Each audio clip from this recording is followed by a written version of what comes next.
আপনাদের দেখিয়েছিলাম, সেখানে গ্রামে পানীয় জল পৌঁছচ্ছে না, অবশেষে সেখানে খাবার জল মিলল। কিভাবে এলো খাবার জল? আমার সঙ্গে রয়েছেন প্রতিনিধি মুক্তা, বলতে পারবেন, সরাসরি রয়েছেন মুক্তা।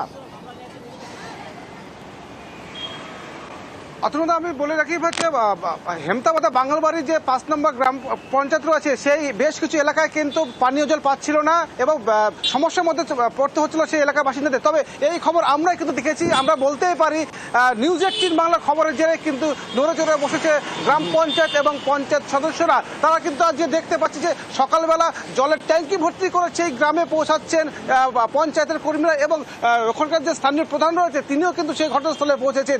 তবে যে দীর্ঘদিন যে সমস্যা কিছুটা হলেও মিটলেও কিন্তু স্থায়ীভাবে কিন্তু এখনো সেই সমস্যা মিটেনি। তোমাকে বলতে পারি 24 ঘন্টায় দুবার জলের ট্যাঙ্কি, দুটো করে জলের ট্যাঙ্কি ওই এলাকাগুলোতে পৌঁছাবে এবং বিশুদ্ধ পানীয় জল তাদেরকে খাওয়ার ব্যবস্থা করে দিয়েছে। তবে যে ধন্যবাদ মুক্তা। এখানে তো জলের সমস্যা শুনছিলাম, জল উঠছে না কলে, তাছাড়া ওদের যে পাইপ লাইনে আছে ওখানে জল পাচ্ছিল না এবং জল সরবরাহ যেন এখানে পাই, সেই জন্য এখানে আমাদের যা পঞ্চায়েতে যেটা আছে জলের ট্যাঙ্কি, সেটার মাধ্যমে আমি ওনাদের হচ্ছে খাবার জলটা দেওয়ার ব্যবস্থা করছি। দুটো করে ট্যাঙ্কি আসবে, 2 বেলায় আসবে, সকালে একবার আসবে, বিকেলে আবার ওরা যেন খাবার জলটা পায় সেটাও ব্যবস্থা করা হবে। পাইপ লাইনের কাজ ওনাদের 1 সপ্তাহের মধ্যে সব হয়ে যাবে। বাঁকুড়ার তালডাংরা ছবি